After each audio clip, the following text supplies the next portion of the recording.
del Hijo y del Espíritu Santo. Amén. Hoy es el domingo que normalmente se llama de Gaudete, como la epístola del apóstol San Pablo lo dice. Alegraos. Y vuelvo a deciros, alegraos, porque nuestra salvación, dice el apóstol, está cerca. Y a la verdad, podríamos decir que si estas palabras las aplicamos a los que vivían antes de que nuestro Señor Jesucristo viniera al mundo, claro que ellos esperaban con ansiedad esta primer venida de nuestro Señor Jesucristo. Toda nuestra desgracia, o la desgracia de la humanidad, comienza precisamente allá en el Génesis, donde se da, por desgracia, la desobediencia a nuestro Señor por parte de Adán y de Eva. Aquellas palabras lapidarias de nuestro Señor Jesucristo, de nuestro Señor, resuenan desde el Génesis hasta la venida de nuestro Señor Jesucristo. Y son estas: pondré enemistad entre ti y la mujer. Ella te aplastará la cabeza y tú andarás asediando su calcañar. Por donde aquí, por un lado, vemos la desgracia que vendrá a la humanidad por el pecado de Adán y de Eva. Y ciertamente que ésta se manifestó inmediatamente, pues en cuanto que degustaron el fruto prohibido, inmediatamente se dieron cuenta de que estaban desnudos, es decir, perdieron la inocencia. ¿Cuánta falta hace la inocencia en estos tiempos? ¿Cuántas lágrimas nos ha hecho derramar esta virtud o la carencia de esta virtud en nuestra alma? A estas desgracias siguieron otras tantas que no podría enumerar ahora, porque no es el objetivo del sermón marcar bien estas desgracias. En otro momento, si Dios quiere, lo haré. Sí, pues, desde ese momento en que Dios lanza esa profecía en la que dice que una mujer aplastará tu cabeza y tú andarás asediando su calcañar, desde entonces esa profecía ha venido de tradición en tradición.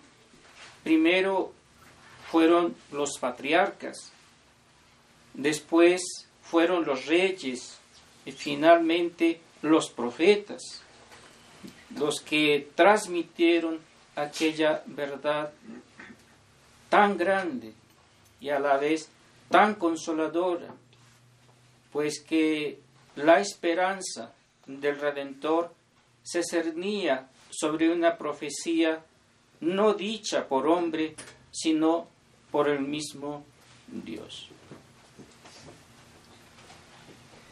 Y de esta manera podríamos decir que la expectativa aumentaba cada vez más cuanto más se acercaba el momento predicho por los profetas. Y era mayor la expectativa tan grande era que en tiempos de la Santísima Virgen María, las mujeres de la edad de ella querían ser la madre del Salvador o de nuestro Señor Jesucristo.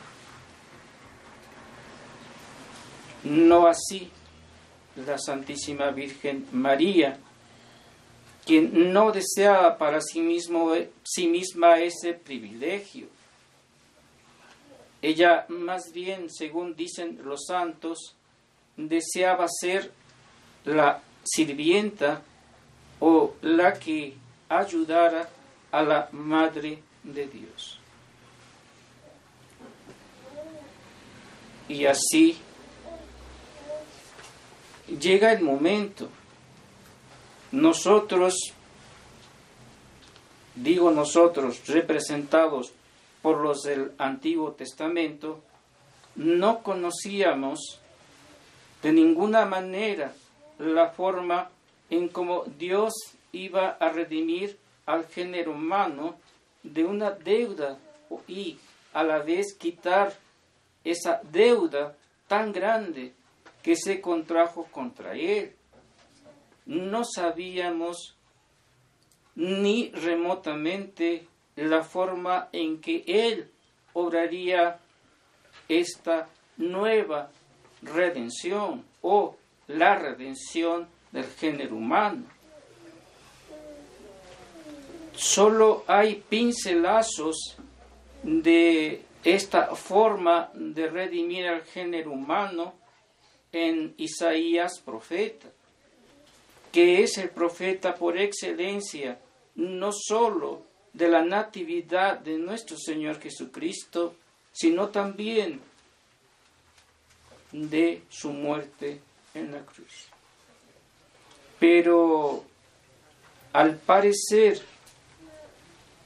todos estaban enceguecidos, no había luz ni inteligencia en ellos para deducir que por este medio tan extraordinario y propio de Dios nuestro Señor se obraría la redención del género humano.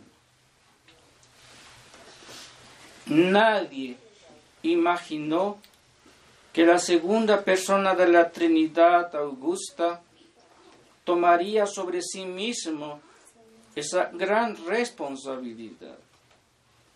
Pero habría que hacerlo de una manera que no chocara a los hombres, de una manera que no fuese violenta, de una manera que fuese accesible a todos y no excluyera a nadie en absoluto. Y precisamente elige aquella que más se adecua no solamente a la contemplación de los hombres, sino sobre todo al sentimiento y contemplación de las mujeres. Pues no vino con gran potestad y majestad como vendrá en la segunda venida, no vino tampoco con gran fortaleza y todo lo demás, ni con todo el ornato que encierra el Rey de Reyes y Señor de Señores, tal y como Él está actualmente en el cielo, porque entonces nosotros temeríamos acercarnos a Él. Y así San Buenaventura nos da la clave de este misterio al hablar de 3 nacimientos. Primero de ellos dice, se da en el seno trinitario y es inalcanzable para nosotros. Y es precisamente allí en ese seno trinitario en donde la providencia divina acierta con lo que va a hacer para redimir al género humano. Y empieza un segundo nacimiento cuando nuestro Señor, o la segunda persona de la Trinidad, es concebida en el seno virginal de la Santísima Virgen María, cuando el arcángel San Gabriel no solamente le da el saludo, sino también la forma en cómo va a concebir por parte del Espíritu Santo y la forma como se desarrollará todo este misterio. Un misterio grande es la redención del género humano dicha en el Génesis, y otro misterio grande es la forma en cómo el Hijo de Dios, el Verbo eterno, se hace hombre.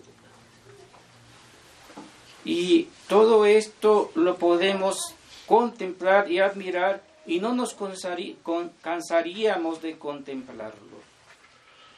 Que el Hijo de Dios se haya hecho hombre para redimir al género humano es un caso único que no se ha repetido nunca más, ni tampoco se repetirá. Razón por la cual marca su excelencia y también marca muy profundamente cómo la sabiduría divina sabe hacer las cosas con suma perfección. Pues bien, no me ocuparé tampoco de este segundo nacimiento en las entrañas de la Santísima Virgen María, sino de aquel tercer nacimiento en el cual nuestro Señor Jesucristo sale de este seno virginal al mundo. Y no sale como una persona adulta, porque ello es imposible y sería un despropósito total para la providencia divina obrar de esta manera tan tosca. Ni tampoco sale un bebé hablando ya directamente y con dientes en su boca, como se dice que el anticristo va a tener dientes y va a hablar también del mismo instante de su nacimiento. Es una cosa que se dice, no tengo la fuente ni la certeza absoluta de lo que dije últimamente, sino que nace el niño y es recostado en un pesebre. ¿A quién de nosotros repugna ese proyecto divino, o más bien ese milagro divino de que el Hijo de Dios se recueste en un pesebre? ¿Quién rechazaría contemplar a nuestro Señor hecho niño y recostado en el pesebre? ¿Cuánto misterio encierra todo este nacimiento de nuestro Señor Jesucristo? En realidad nos encontramos ante un hecho inédito nuevamente, pero lleno de dulzura, lleno de amabilidad, lleno de cordialidad, lleno de santidad. Porque es lo que más tiene y lo que más nos da a conocer recostado en un pesebre. Y contemplemos estas cosas que voy a mencionar ahorita. Vemos pues a la majestad infinita, humilde, a quien adoran todos los ángeles, y le rinden pleitesía todos los días, lo vemos no glorioso, no con grandes portentos, sino recostado en un pesebre, y un pesebre humilde. ¿Quién de nosotros ha nacido y ha sido puesto en un pesebre? Yo pienso que nadie. Y si hay alguna persona afortunada, pues allí imite a nuestro Señor. Admiremos entonces su humildad. Por un lado la majestad divina, por otro lado la humildad en el niño Jesús. Vemos también a la fortaleza o el poder por un lado y a lo indeleble o débil por otro lado. ¿Qué contradicción se da en nuestro Señor Jesucristo hecho niño? Su poder y su fortaleza es inaguantable. ¿Quién puede resistir a ella? ¿Quién no se inclina ante ella? Y sin embargo, lo vemos ahí débil, en el pesebre, frágil. Es un niño. Y luego, por otro lado, vemos la inmensidad de Dios contemplada por otros momentos, porque el cielo y la tierra es incapaz de contener a Dios. Y la vemos reducida. La inmensidad primeramente de Dios se redujo cuando entró en el seno virginal de la Santísima Virgen María. Pero ahora, una vez nacido, le vemos también reducido a un pequeño bebé. Y si contemplamos la sabiduría divina, según lo que dice los libros sapienciales, encontraremos que allí se desenvuelve de una manera sorprendente la sabiduría divina, con todo su esplendor, con toda su magnificencia. Pero ahora la vemos muda. Es que está en el pesebre nuestro Señor mudo, no habla, no dice nada. Solo se nos ofrece para una contemplación y para que de ella saquemos nosotros las conclusiones de la omnipotencia o de la sabiduría divina en forma de tal o tal que nos ofrece en ello toda la dulzura que puede experimentar nuestra alma, vuelvo a insistir, ante un bebé. Y finalmente vemos a la eternidad nacida, entrando en el tiempo que nosotros también tenemos. Dios, que es eterno, nace de la Santísima Virgen María. Entra en el tiempo.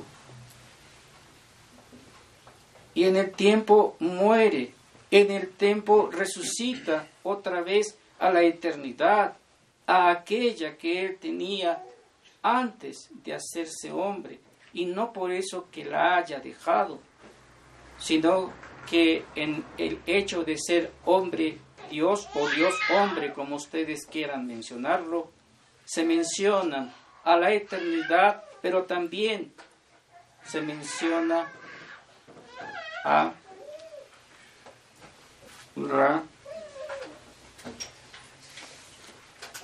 al tiempo, no a otra cosa. Así pues,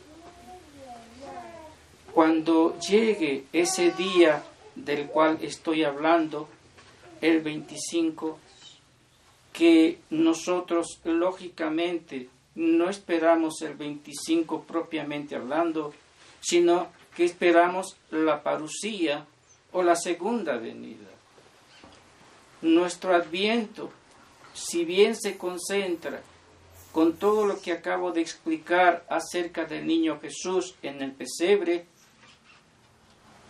sin embargo, tiene sus pensamientos más bien en la segunda venida de nuestro Señor Jesucristo. Pero para preparar aquella es necesario que nosotros ansiemos este nacimiento de nuestro Señor Jesucristo acá en la tierra. Pidamos pues a la Santísima Virgen María que ella nos conduzca, que ella nos lleve de su mano a contemplar este 25 de diciembre la natividad de su amadísimo Hijo, nuestro Señor Jesucristo. Ave María Purísima. En nombre del Padre, del Hijo y del Espíritu Santo. Amén.